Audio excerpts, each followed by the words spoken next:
Bismillahirrahmanirrahim. I, Sanal, lecturer, Department of English, Linguistics and Literature, Riphah International University, along with my brilliant student, Ms. Nahid Hassan, welcome you all back to this advantageous conference. Let me please formally request the Honorable Professor Dr. Muhammad Shaban, HOD, Department of English, Linguistics and Literature, Riphah International University, to grace this session as a chairperson.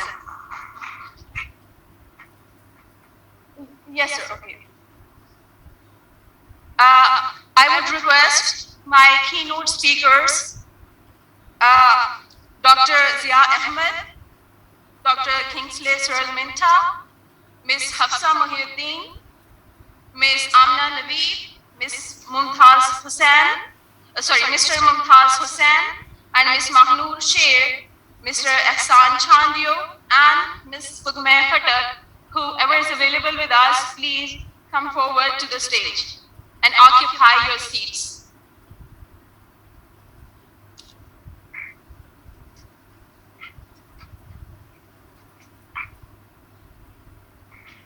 Now, I formally invite Dr. Zia Ahmed, Emerson University, Multan, Pakistan, who is the first, so he shall be joining online.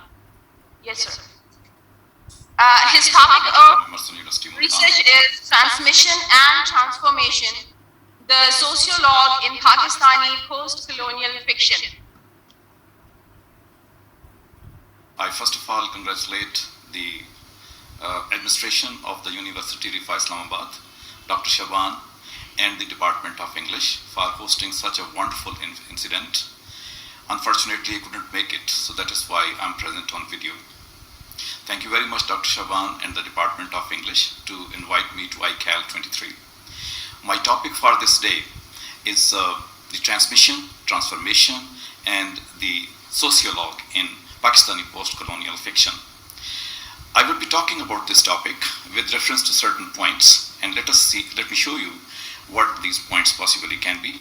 Here is my topic, and afterwards I proceed to the politics and poetics of the fiction.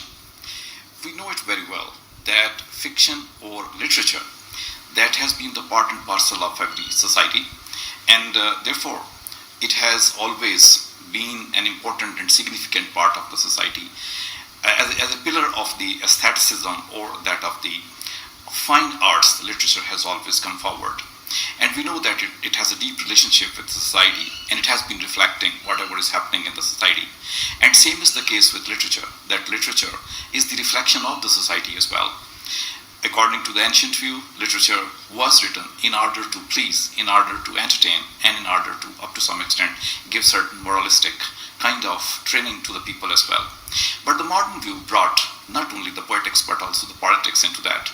This was more strengthened in the postmodern era because the happening and the changes which were taking place in the society of the postmodern people that were to be reflected. Same was the case with the post-colonial view of literature, because post-colonial literature is 100% politics, and as a result it has a particular agenda to promote, and that is why the Pakistani writers also started to write in the same tone. We know very well that Pakistan was liberated or came into being in 1947, and after that and before that some pieces of literature were written. They were written in the same tone, that there was the reflection of the people, their problems, their wishes, their desires, and up to some extent their main purpose was to write back to the empire as well. So let us see how this literature written by the Pakistani people has been playing a significant role, that we can term it as not only ideologue but also sociologue. For this purpose, let me take you to the next slide. And here it is, that ideologue, transmission and transformation. There has been 2 to 3 purposes of this literature. That was the reformation in the society, the renaissance of the society, and the representation of the resistance agenda which the society possibly was posing. In this regard, we must remember Sir Syed Ahmad Khan, Deputy Nazir Ahmad, Sir Syed Ahmad Khan through his non-fiction and Deputy Nazir Ahmad through his fiction. They have been portraying what actually the progressive Muslim culture can be. And because of all that, there were things which were happening, and ultimately Pakistan was established, and that cultural encounter which took place during the British rule in India, that was giving a place and a space to the Pakistani writers that they should write in such a way that what happens when two cultures combine together, what is the response of the culture, and that is what the Pakistani writers have been doing. And so, in the same tone, let us go forward and see where the things can happen, where the things can go possibly. For this purpose, I must say first of all that I'm going to talk with reference to the philosophical view provided by Madame de Stael, who wrote a book, Literature, Society and Women, wherein she advocated that literature should be free to represent any type of people inside the country or outside the country.